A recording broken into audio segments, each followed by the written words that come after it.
लिन और उसकी army finally grand टूम में दाखिल हुई, जहां मल्टीपल गोस्ट स्पीशीज मॉन्स्टर्स ने उनका स्वागत किया, या कम से कम उनसे सतर्क थे। वे नहीं जानते थे कि गॉब्लिन्स यहाँ क्या कर रहे हैं। उन्होंने अपने लीडर को देखा, जो एक ग्रिफिन लाइक क्रीचर होता है, जिसने लिन को बताया कि ह्यूमैनिटी की गंध मीलों दूर से सभी मॉन्स्टर्स को अपनी ओर खींच सकती है। उसने सोचा कि क्या ये गॉब्लिन्स की ग्रैंड टूम में पहली प्रयास थी, और क्या वे असली खतरे को समझ नहीं पा रहे। लेकिन लिन ने जवाब दिया और ग्रिफिन लीडर को बताया कि प्रोडक्शन के दौरान ह्यूमंस बहुत पसीना बहाते हैं और उनकी भारी गंध गोब्लिन्स की गंध को भी छिपा सकती है। लिन को अब समझ में आया कि क्यों इंसान ग्रैंड टॉम्ब से इतने डरते हैं और वहां जाने से बचते हैं। इतने सारे मॉन्स्टर्स को एक जगह देखकर उसे पता चला कि कोई भी इंसान उन्हें पार नहीं कर सकता। वह झुककर लीडर को समझने लगा कि गोब्लिन ट्राइब ने उसकी कई तरह से मदद की है, इसलिए अब वह एहसान वापस करना चाहता था। ग्रे टॉम्ब, मैं उसके या उसके गोब्लिन के कारण कोई समस्या नहीं होगी। लेकिन अचानक ग्रिफिन ने गोब्लिन ट्राइब्स में मनुष्यों की एक ग्रुप देखी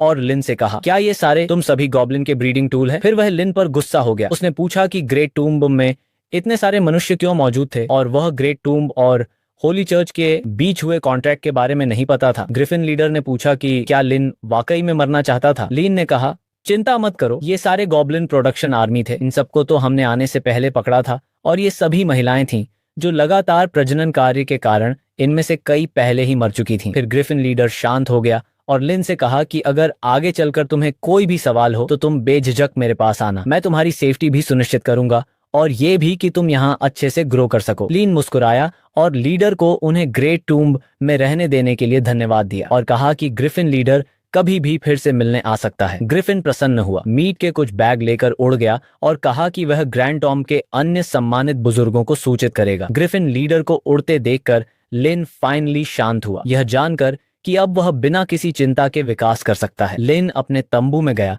जहां नवजात गॉब्लिन्स थे और गोबू से पूछा कि क्या उसने गिनती की है कि कितने हैं। गोबू ने लिन को बताया कि 3000 गॉब्लिन्स थे, और अगर वे दूसरा प्रोडक्शन रन करते हैं तो यह संख्या कुछ ही समय में दोगुनी हो सकती है। लेकिन समस्या यह थी कि 10 म्यूटेटेड प्रजातियों और डोमिनेंट प्रजाति की संतानों का टेस्ट करने के बाद एक भी जीवित नहीं बचा था। लिन जानता था कि ऐसा होगा क्योंकि हाइब्रिड शायद ही कभी स्वस्थ होते हैं। उसने समझा कि म्यूटेटेड और डोमिनेंट प्रजातियां अब शायद ही प्रजनन कर सकती हैं, इसलिए वह तंबू से बाहर निकलने लगा और गाबू से कहा कि अभी के लिए इतना ही काफी है और उन्हें कुछ एनिमल मॉन्स्टर्स को पकड़ना चाहिए और उनके साथ प्रोडक्शन शुरू करना चाहिए, ताकि निचले रैंक को भरने के लिए और अधिक निम्न स्तरीय गॉब्लिन्स पैदा किए जा सकें। फिर हम रात में एक तंबू का सीन देखते हैं जहां लिन आराम कर रहा था। उसने सोचा कि मॉन्स्टर्स को पकड़ने के लिए अब उसके व्यक्तिगत अनुभव की आवश्यकता नहीं थी, और सिमुलेशन सिस्टम के साथ यह काफी तेज था। उसने सिस्टम को लाइव सिमुलेशन शुरू करने का आदेश दिया और सिस्टम ने बूट अप करते हुए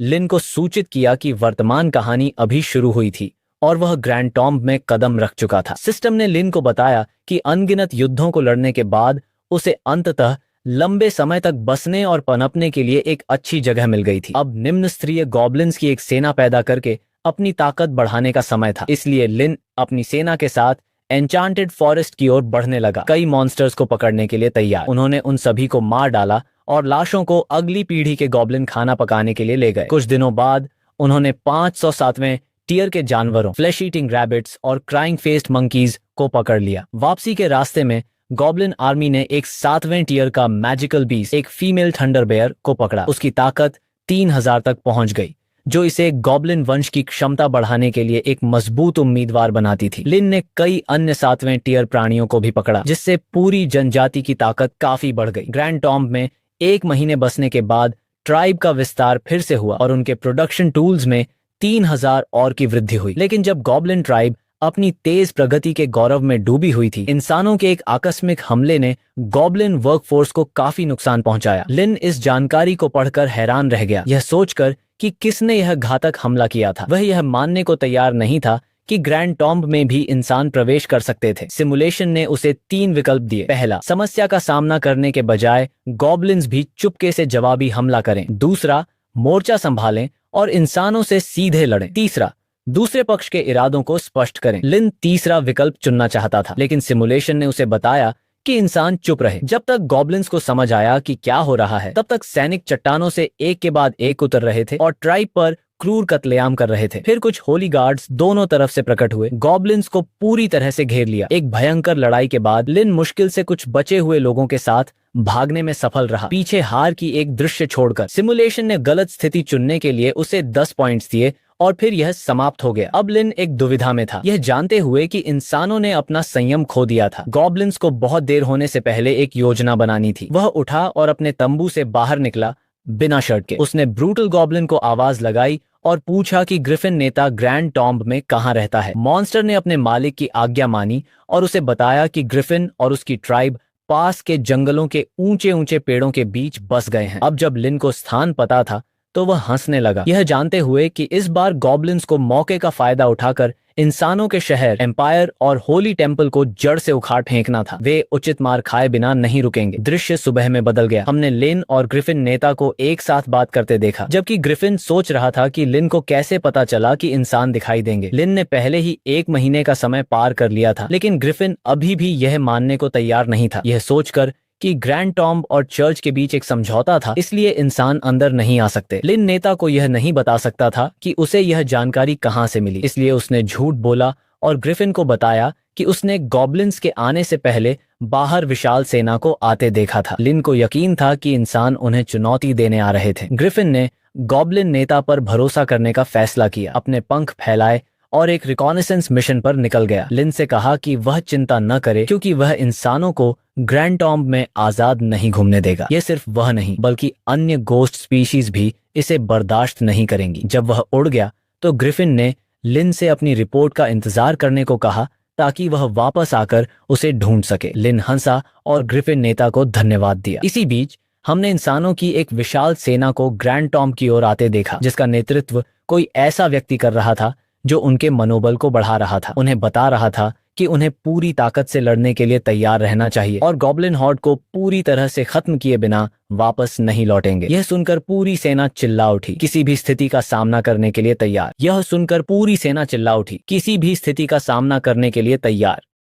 हम लिन के ड्रैगन को आसमान में उड़ता देखते हैं, जो ऊपर से चुपचाप क्षेत्र को देख रहा था। फिर लाल बालों वाला अपना फेस ड्रैगन की तरफ घुमाता है। ड्रैगन देख के लाल बालों वाला हैरान हो जाता है और मन में सोचता है, एक गॉब्लिन ड्रैगन के ऊपर, इसका मतलब है जो इंटेलिजेंस ने रिपोर्ट दी थी वो सच थी। फिर हम लिन को देखते हैं जो अपने ड्रैगन को एक चट्टान पर उतारता है। फिर लाल बालों वाला पर्सन लिन से कहता है, क्या तू वही गॉब्लिन बॉस है जिसने मेरे दर्जनों विलेजेस और टाउन्स को तबाह कर दिया था और हंगामे के पीछे का मास्टरमाइंड? लेकिन लिन शांत और डिस्क्लाइपल्ड सीधे जवाब देने के बजाय उस लाल बालों वाले से पूछता है कि क्या वो ग्रैंड टॉम्ब और होली टेम्पल के बीच के समझौते को भूल गए हैं? जो सुन के लाल बालों वाला पर्सन गुस्से में आ गया और अपनी म्यान में से सोर्ड निकालते हुए कहा, तू तो बस एक चूहा है जो किसी तरह इस ग्रेट टूम में घुस आया। तुझे मारने के लिए मुझे किसी कॉन्ट्रैक्ट की परवाह करने की जरूरत नहीं। हजारों सैनिकों के साथ लाल बालों वाला पर्सन मजाक उड़ाते हुए कंटिन्यू करता है कि क्या लिन वास्तव में गॉब्लिन्स को कुचलने के लिए इकट्ठी की गई इस विशाल सेना को नहीं देख रहा था। लाल बालों वाले पर्सन ने फिर एटीट्यूड में कहा कि वह उसकी हड्डियों को तोड़ देगा अपने दादा और स्वॉर्ड सेंट का बदला लेने के लिए। लेकिन स्वॉर्ड सेंट का नाम सुनकर लिन बस एक अंधेरी ईविल स्माइल हंसता है और कहता है, ओह तो अच्छा ये बात है, तो चलो मैं तुम्हें एक रहस्य की बात बताता हूँ। स्वॉर्ड सेंट का स्वाद काफी मजेदार था। इसके बाद लिन आगे बढ़ा, हाथ फैलाते हुए पूरा आनंद लेते हुए, और लाल बालों वाले को चिढ़ाते हुए कहा, जो स्वॉर्ड सेंट का स्वाद था वह शहद से भी ज्यादा मीठा था। जब वो आनंद में चिल्ला रही थी और मैं उसका पूरा मजा ले रहा था। इस बेइज्जती को सुनकर लाल बालों वाला गुस्से से अगबबूला हो गया। वह चिल्लाया कि लिन को अपना गंदा मुंह बंद करने को कहता है और अपने दूसरे कमांडर को गॉब्लिन्स को धूल में मिलाने के लिए अभी के अभी अटैक करने का आदेश देने के लिए मुड़ा। फिर हम लिन को देखते हैं जो सोचता है, मैं तो बस स्थिति का आकलन करना चाहता था, लेकिन मुझे नहीं पता था कि मैं एक ऐसे नाजुक आदमी से टकरा जाऊंगा जो मेरे कुछ ही शब्दों से गुस्सा हो जाता है। फिर उसके पास खड़े सेंटिनल ने सावधानी बरतने की सलाह दी, उसे स्काउट्स के लौटने का इंतजार करने के लिए कहा। उसने चेतावनी दी कि ग्रैंड टॉम्ब में अंधाधुंध घुसना एक जुआ था जिसे नहीं खेला जा सकता था। फिर लिन ने पूछा कि क्या इंसान किसी और के बारे में बात कर रहे थे, और फिर एक स्माइल के साथ उसने एक लाश को हवा में ऊंचा उठा लिया और कहा, क्या यह वह स्काउट है जिसका तुम इंतजार कर रहे थे? उसने कोल्ड वॉइस में पूछा। फिर सीन 10 मिनट पहले शिफ्ट होता है।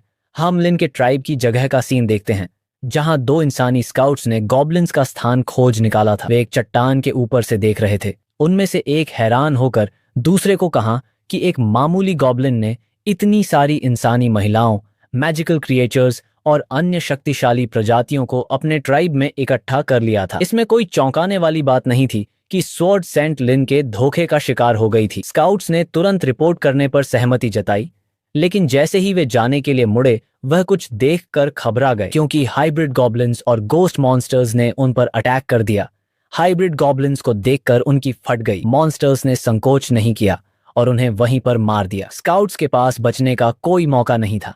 प्रेजेंट में वापस मरे स्काउट को देखकर लाल बालों वाला बहुत गुस्सा हो गया। वह चिल्लाकर सभी सैनिकों को ग्रेट टूम में घुसकर हर एक गोब्लिन को मिट्टी में मिला देने को कहता है। उसकी आदेश को सुनकर सभी सैनिक आगे बढ़ने लगते हैं। फिर लाल बालों वाला हंसते हुए लीन को कहने लगा कि क्या तुम डर से कांप रहे हो? क्या तू डर गया है? लेकिन लीन और भी जोर से हंसा, आदमी की बेवकूफी पर। फिर लाल बालों वाला आगे कहता है, शेर को नाराज करने का यही सजा होती है, मैं तुम्हारी हड्डियां तोड़ दूंगा। उसकी यह बात सुनकर ग्रिफिन लीडर आते हुए कहता है, अच्छा ऐसा है क्या? ग्रिफिन लीडर सीन पर उतरता है। वह बहुत गुस्से में होता है और उसके बॉडी से बहुत ही पावरफुल पर्पल ऑरा निकल रहा होता है, जो देख के सभी ह्यूमंस की फट जाती है। वो हैरान हो जाते हैं ग्रिफिन लीडर को अपने सामने देख के। लाल बालों वाले ने तुरंत खतरे को पहचान लिया और सोचने लगा, ये कोई साधारण जानवर नहीं था। ग्रिफिन ग्रैंड टॉम की शासक प्रजातियों में से एक था, एक मैनाइटर जो ऐसे अपमान को बर्दाश्त नहीं करेगा। फिर ग्रिफिन लीडर गुस्से में इंसानों से पूछा कि ग्रैंड टॉम्ब में उनका क्या काम था। क्या वे होली टेम्पल के साथ अपने होली कॉन्ट्रैक्ट को भूल गए थे? एक ऐसा समझौता जो इंसानों को अंदर कदम रखने से मना करता था। जिसे सुन के एक इंसानी सैनिक मजाक उड़ाता हुआ कहता है, यह हमारे होली पॉप का आदेश है। और ग्रिफिन लीडर को कहता है कि तुम इंसानों से बातचीत करने लायक भी नहीं हो। जोस सुन के ग्रिफिन की आंखें गुस्से से चमक उठीं। वह कहता है कि तुम अभी जितना मर्जी घमंड दिखा लो, तुम्हारा ये घमंड ज्यादा समय तक नहीं रहेगा। जब वह बूढ़ा आदमी मर जाएगा तो मैं खुद तुम्हारा सिर कुचल दूंगा। यहाँ पर ग्रिफिन लीडर होली चर्च के पॉप को मारने की बात कह रहा है, लेकिन इसी बीच एक सेंटिनल आगे बढ़ा और ग्रिफिन को चेतावनी दी कि तुम्हें भविष्य के बारे में चिंता करने की जरूरत नहीं है। मुझे पोप ने आदेश दिया है कि मैं गॉब्लिन को खत्म कर दूं। अगर ग्रिफिन उनके रास्ते में खड़ा होता है तो ग्रिफिन भी मारा जाएगा। पर लाल बालों वाला अभी भी ओवर कॉन्फिडेंस से भरा हुआ था और अपना हाथ हिलाया और सैनिकों को आगे बढ़ने का आदेश दिया। उसे विश्वास था कि कोई भी उन्हें रोक नहीं सकता। लेकिन अब ग्रिफिन का पेशेंस अपनी पीक पर था, जिसके बाद वह आकाश में उड़ गया। उसकी आवाज बहुत तेज थी। फिर उसने इंसानों को बेवकूफ कहा जो सोचते हैं कि वे ग्रैंड टॉम्ब में ऐसे घुस सकते हैं जैसे कि यह उनका खेल का मैदान हो। उसने अपनी सेना को बुलाया और एक पल में गोस्ट स्पीशीज की एक सेना प्रकट हुई। विशालकाय आकृतियां इंसानों और उनके शिकार के बीच खड़ी हो गईं, जिसे देख के इंसानी सेंटिनल दंग रह गया। वह विश्वास नहीं कर सका कि ग्रैंड टॉम के मॉन्स्टर्स ने गॉब्लिन्स की रक्षा करने का फैसला किया था। फिर ग्रिफिन लीडर कहता है कि आप ऐसा सोच सकते हैं। फिर सेंटिनल अपनी तलवार अपनी म्यान में रखकर धीरे से लाल बालों वाले को पीछे हटने की रिक्वेस्ट की और कहा, अगर वे अभी लड़ते हैं तो उन्हें बहुत नुकसान होगा। लाल बालों वाला पर्सन उसकी ओर घूरा। वह विश्वास नहीं कर पा रहा था कि वह क्या सुन रहा था। एम्पायर के गर्वित शेर मॉन्स्टर्स से भाग रहे थे। यह उसे धोखे जैसा लगा। सैनिकों का अस्तित्व आखिरी सांस तक लड़ने के लिए था, पीठ दिखाने का नहीं। लेकिन सेंटिनल ने उसे समझाया कि यह पीछे हटना नहीं बल्कि एक स्ट्रेटेजिक रिट्रीट थी। वे और अधिक शक्तिशाली और बेहतर वेपन्स के साथ लौटेंगे, बड़ी लड़ाई के लिए तैयार होकर। जैसे ही इंसानी सेना पीछे हटी, लिन ने ऊपर से उन्हें जाते हुए देखा। उसने ग्रिफिन को कहा, यह बिल्कुल सही नहीं है, इससे मुझे बहुत परेशानी हो रही है। लेकिन ग्रिफिन केवल हंसा। उसकी आंखें नए संकल्प से चमक रही थीं। उसने समझाया कि यह इंसानों को एक संदेश भेजने का सही मौका था। ग्रैंड टॉम के मॉन्स्टर्स अब डरकर छिपने वाले नहीं थे। ग्रिफिन ने गंभीर होते हुए लिन से कहा कि वह अपनी जनजाति का विस्तार करने में जल्दी करे। एक महान युद्ध आने वाला है और उन्हें उसकी ताकत की जरूरत होगी। ग्रिफिन कहता है, ग्रेट टूम में कई लॉर्ड तुम्हारे बारे में बहुत सोचते हैं। उन्होंने मुझे तुम्हें एक संदेश देने के लिए भी कहा। अगर तुम गॉब्लिन किंग बन गए तो तुम्हें ग्रैंड टॉम की वास्तविक गहराइयों में प्रवेश करने का अधिकार मिलेगा, जहां असली खजाने इंतजार कर रहे थे। जो सुन के लिन के चेहरे पर एक ईविल स्माइल फैल गई। रेड ऑरा उसके चारों ओर घूमने लगा। उसे पहले ही महसूस हो रहा था जैसे कहीं अंधेरे में कोई ताकत उसका इंतजार कर रही हो।